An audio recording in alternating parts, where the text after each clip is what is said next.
नमस्कार सभी को।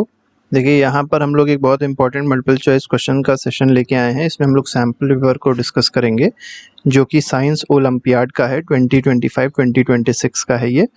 अब पहले तो हम लोग इसका पैटर्न थोड़ा सा देख लेते हैं, सिलेबस देख लेते हैं, फिर क्वेश्चंस पे आएंगे। तो पैटर्न में आप देख सकते हैं, जैसे इसमें टोटल नंबर ऑफ क्वेश्चंस अगर आप देखेंगे तो 50 क्वेश्चंस होने वाले हैं, ठीक है, जिसमें 10 क्वेश्चन आपके लॉजिकल रीजनिंग के होंगे जैसा कि लिखा हुआ है यहाँ पे। तो 10 क्वेश्चन लॉजिकल रीजनिंग के हैं, हर क्वेश्चन 1 मार्क का, मतलब 10 मार्क्स का आपका लॉजिकल रीजनिंग आएगा। साइंस के क्वेश्चन जो होंगे वो 35 क्वेश्चंस होंगे, और ये 35 क्वेश्चन 1 मार्क के होंगे, तो 35 मार्क्स का आपका ये साइंस आ जाएगा। और इसी साइंस का ये अचीवर सेक्शन है, क्वेश्चन थोड़े से टफ होंगे। ऐसे क्वेश्चंस आपके पास 5 होने वाले हैं, मतलब क्वेश्चंस आपके 3 होंगे और हर एक क्वेश्चन 5 मार्क का होगा, तो टोटल हो गए 15 मार्क्स। ठीक है, तो 15 मार्क्स से हो गए, 35 मार्क्स से हो गए, मतलब हो गया 50 और 10 60, तो 60 मार्क्स का पूरा पेपर आपका रहने वाला है। सेक्शन 1 में वर्बल और नॉन वर्बल रीजनिंग होगी, अब हम देखेंगे कैसे क्वेश्चंस होंगे उसमें। सेक्शन 2 आप देखेंगे तो पूरा आपको एनसीईआरटी देखने को मिलेगा। एनसीईआरटी बेस्ड एमसीक्यूज जो है, अगर आपने ठीक से किए हैं तो आप यहाँ पर भी अच्छे से कर लेंगे क्वेश्चंस को, ऐसी कोई प्रॉब्लम नहीं होती है। तो पूरा एनसीईआरटी क्लास 9 का ही सिलेबस है, जिसमें फिजिक्स भी है, केमिस्ट्री भी है और बायोलॉजी भी है। हॉर्ट्स का जो सिलेबस होता है वो यही सेक्शन 2 वाला ही सिलेबस है, एनसीईआरटी वाली सिलेबस रहता है, बस क्वेश्चंस थोड़े से टफ हो जाते हैं।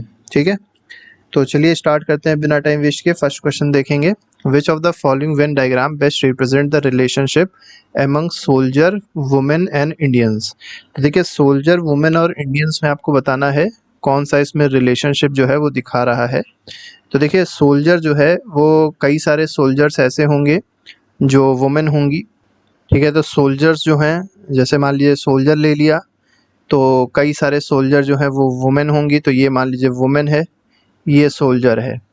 और क्या होगा कि सोल्जर जो होंगे वो इंडियन भी होंगे, क्योंकि अलग अलग कंट्रीज़ के सोल्जर्स होते हैं, और वुमेन भी होंगी, इंडियंस होंगी। और कुछ ऐसे भी होंगे जो सोल्जर भी होंगे, वुमेन भी होंगे, इंडियन भी होंगे, मतलब ऐसी वुमेन सोल्जर होंगी जो इंडियन होंगी, तो यहाँ रिप्रेजेंट कर जाएगा। तो इस तरीके से सबसे सही ऑप्शन जो है वो ऑप्शन नंबर ए इसमें बन जाएगा। Select the odd one out, अब आपको बताना है इसमें से ऑड वन आउट कौन सा है। इसके लिए देखिए आप क्या करिएगा, पहले आप ई जॉटी लिख लीजिएगा। ई जॉटी से चीज़ें आसान हो जाती है। ई का मतलब 5 होता है, जे मतलब 10 होता है, ओ मतलब 15 होता है, तो 5 10 15 20 हो जाएगा, और वाई क्या होता है 25 होता है। नंबर लिखे हैं उस अल्फ़ाबेट के सामने। अब जैसे एफ है तो एफ का मतलब क्या होता है 6 होता है। आर देखेंगे तो आर एस टी मतलब ये 18 हो जाएगा। ठीक है, इसके बाद जे बोला गया, जे मतलब आई के बाद जे आता है। ठीक है, तो आई जे मतलब ये 9 हो जाएगा। और यहाँ पर वी दिया गया, वी मतलब क्या हो जाएगा एस टी यू वी, मतलब यहाँ पर 20 था तो 22 हो जाएगा। ठीक है, तो आप देख सकते हैं 6 है, फिर 18 है, फिर 9 है और फिर 22 है। ये आपको कुछ ऐसा पैटर्न दिखाई पड़ रहा है। इसी तरीके से आप एम डी क्यू एच में भी पैटर्न देख लीजिए, T P Q S x Q x S में देख लीजिए, और सी जे जी एन में पैटर्न देख लीजिए। ये जो जे होगा ये 10 होगा, गलती से 9 लिख गया था, इसको 10 कर लीजिए, ये 10 है आपका। ठीक है, तो अब देखिए 6 है, फिर 18 है, यहाँ पर 10 है और 22 है। अब इसमें कैसे आपको दिखाई पड़ रहा होगा, तो 6 में आप देखेंगे 10 जुड़ रहा है, मतलब 6 से 10 कैसे आया, 4 ऐड करने पे आया, और 18 में 4 ऐड किया तो 22 आ गया, तो 4 का एडिशन हो रहा है मतलब अल्टरनेट में। ऐसे ही एम डी क्यू एच में भी आप कर सकते हैं। एम हो जाएगा आपका 13 हो जाएगा। ठीक है, डी क्या हो जाएगा, डी आपका अगर आप देखेंगे डी 4 हो जाएगा। इसके बाद क्यू क्या हो जाएगा, क्यू जो है ये भी ऐसे ही आपको देखने को मिलेगा, क्यू आर एस टी। ओ के बाद पी, फिर क्यू आता है ना, ओ के बाद ओ हो गया 15, पी हो गया 16, क्यू हो गया 17। ठीक है, और ये एच है तो जी एच ई एफ, जैसे एफ हो गया, जी हो गया, एच हो गया, तो 5 था, 6 7 8, ये 8 हो जाएगा। ठीक है, तो आप देख सकते हैं यहाँ पर भी 13 और 4 17 हो रहा है, और 4 और 4 8 हो रहा है। ऐसे ही टी पी क्यू एस वाले में भी, टी पी एक्स एस वाले में भी देख लीजिए, टी होता है 20। ठीक है, पी अगर आप देखेंगे पी होता है 16। एक्स क्या है, अब देखिए एक्स जो आपको दिखाई पड़ेगा, एक्स वाई होता है ना, तो ये 24 हो जाएगा। और एस क्या होता है, एस टी मतलब ये हो जाएगा 19। तो यहाँ पे वो पैटर्न आपको देखने को नहीं मिलेगा। यहाँ तो दिख रहा है लेकिन यहाँ पैटर्न 3 आ रहा है डिफरेंस, तो ये इसलिए सी ऑप्शन जो है वो इसमें अलग है। तो अगले क्वेश्चन पे आते हैं। यहाँ पर देखिए वाटर इमेज पूछी गई है कि कौन सी वाटर इमेज होगी। तो वाटर इमेज में आपको याद रखना है कि केवल जो इमेज होती है वो अपनी जगह पे ही रहती है, बस उसकी जो डायरेक्शन होती है वो पलट जाती है, 90 डिग्री से 180 डिग्री से पलट जाती है। तो आप देखेंगे सब में जो आई की पोजीशन है वो चेंज कर दी गई है, केवल बी ऑप्शन में पोजीशन आई की वही रह रही है। तो ये जो है ये वाटर इमेज को रिप्रेजेंट करेगा, तो बी ऑप्शन इसमें सही है। 14th क्वेश्चन पे आते हैं। 14th क्वेश्चन कह रहा है identify the labelled part P Q R in the given figure and select the incorrect statement. आपको इनकरेक्ट स्टेटमेंट बताना है। तो आपने अगर टिश्यू चैप्टर पढ़ा होगा एनसीईआरटी का, तो एनसीईआरटी का ही डायग्राम है, मिल जाएगा आपको आसानी से, आप समझ जाएंगे कौन कौन से पार्ट क्या है इसमें।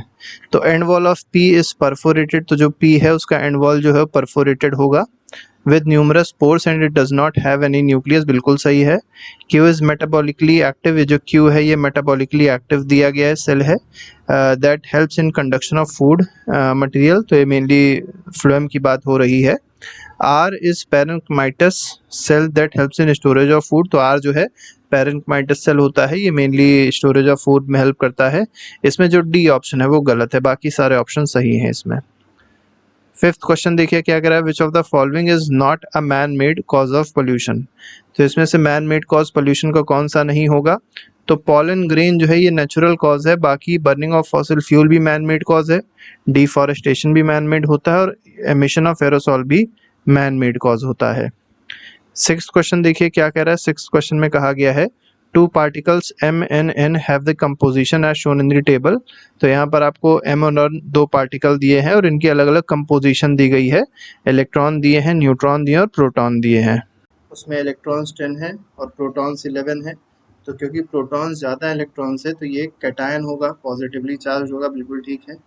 और ये वाला भी अगर आप देखेंगे इसमें इलेक्ट्रॉन्स 10 है, प्रोटॉन 12 है, तो ये भी कैटायन होगा। तो पहला ऑप्शन बिल्कुल सही है, both M and N are cations, बिल्कुल सही बात है। Nucleons number of M and N, अब देखिए न्यूक्लियॉन्स का मतलब होता है प्रोटॉन प्लस न्यूट्रॉन, ठीक है। अब अगर एम में देखा जाएगा तो एम में कितना है, 12 + 11 23 है, बिल्कुल ठीक है। और एन में 12 + 12 24 है, बिल्कुल ठीक है। तो ये भी ऑप्शन सही है। तो दोनों ऑप्शन सही है, तो तीसरा भी सही होगा, ठीक है। और तीसरा सही होगा तो यहाँ पर क्या हो जाएगा, ऑल ऑफ दीज हो जाएगा, क्योंकि कोई और तो ऑप्शन हो ही नहीं सकता इसमें। फिर 7th क्वेश्चन पे आते हैं। Motion of particle in a straight line is depicted through the given velocity time graph. तो देखिए यहाँ पर आपको एक वेलोसिटी टाइम ग्राफ दिखा दिया गया है। अब आपको क्या बताना है इस क्वेश्चन में, विच of the following is correct, कौन सा करेक्ट है बताना है आपको।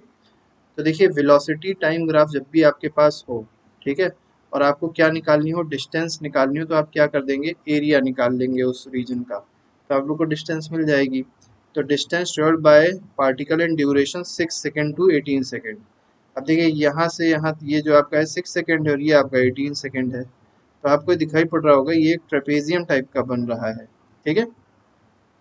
और ट्रेपेजियम का अगर आप फॉर्मूला देखेंगे तो क्या होता है, half sum of parallel sides, ठीक है। सम ऑफ पैरेलल साइड्स कौन कौन सी हैं, ये और ये पैरेलल है, तो ये 3 हो जाएगा, 6 हो जाएगा, तो 3 + 6 मतलब हो जाएगा 9 इंटू हाइट। अब हाइट जो होती है मतलब ये हाइट है यहाँ से यहाँ तक की डिस्टेंस, तो ये हो जाएगा 12, ठीक है। 6 से 18 के बीच में डिस्टेंस है 12, तो 2 × 6 = 12 हो जाएगा, 9 × 6 क्या हो जाएगा, 9 × 5 = 45, 9 × 6 = 54।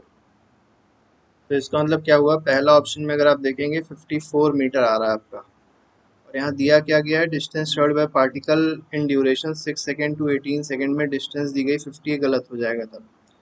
आगे देखिए acceleration of particle in duration 18 second to 30 second.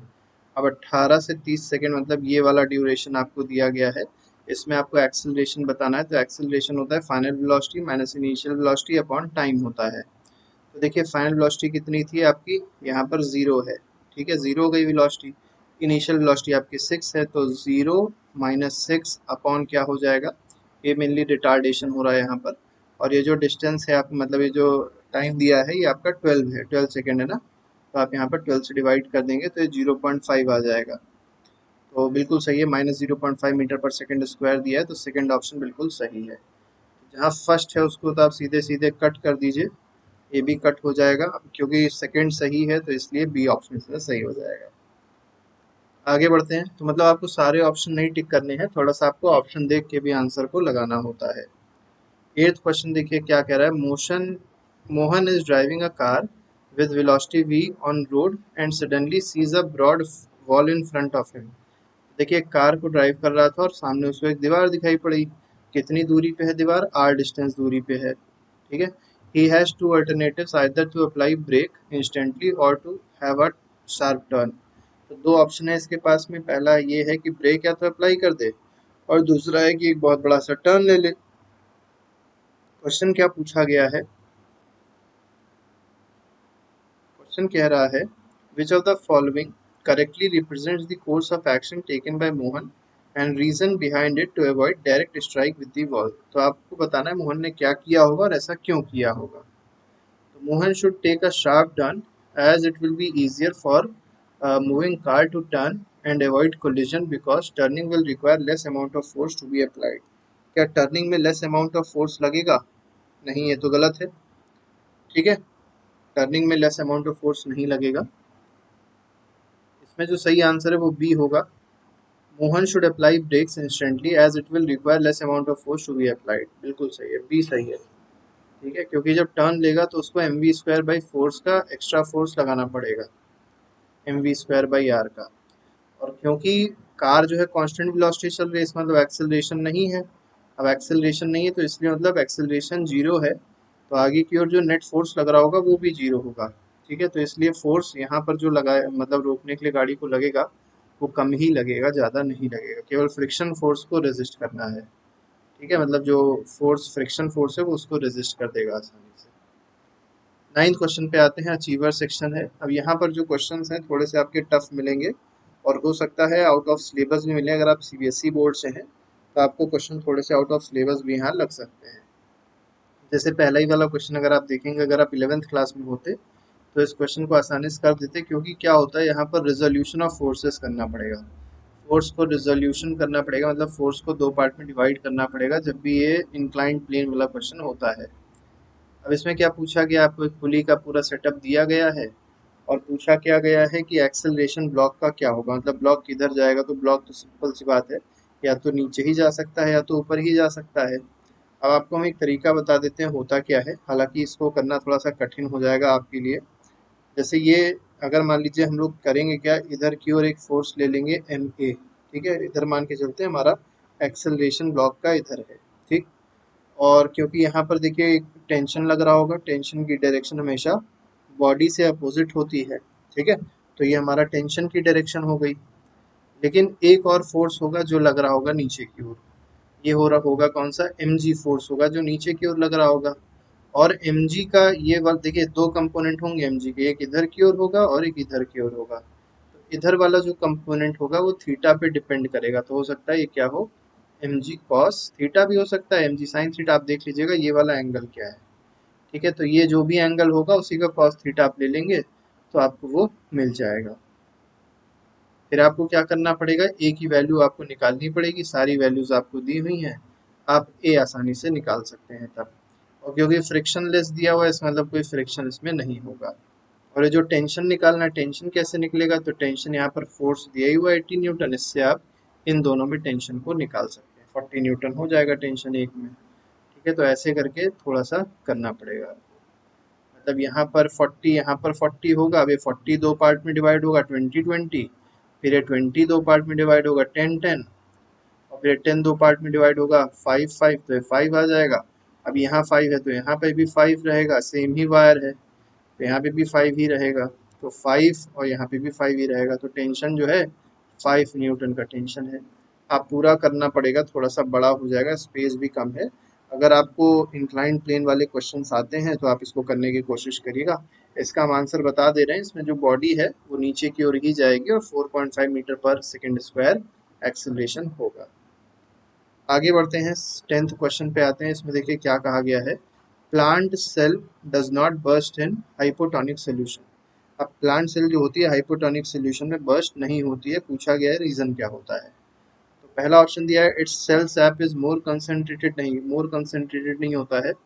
It's cell wall resist bursting, ये बिल्कुल सही है। सेल वॉल जो है क्या करती है, बर्स्टिंग को रेजिस्ट करती है, तो बी ऑप्शन इसमें सही है, क्योंकि इसमें सेकंड ओनली लिखा हुआ और यही इसका सही आंसर है। ठीक है, it's cell sap is rich in cellulose गलत है, it does not have lysosome ये भी गलत है। केवल इसमें कौन सा ऑप्शन सही है, बी ऑप्शन इसमें सही हो जाएगा। तो इस तरीके से क्वेश्चंस आते हैं, थोड़े से कठिन भी रहते हैं, थोड़े से कभी कभी आसान भी रहते हैं। तो अगर आप अच्छे से करेंगे तो सारे क्वेश्चंस आपके हो जाएंगे। तो आई होप ये सारे क्वेश्चंस आपको समझ में आ गए होंगे। ठीक है, अगर हम लोग का वीडियो अच्छा लगा हो तो लाइक ज़रूर कर दीजिएगा और चैनल को सब्सक्राइब कर दीजिएगा। तो अभी के लिए फिलहाल नहीं, thank you very much, goodbye, जय हिंद।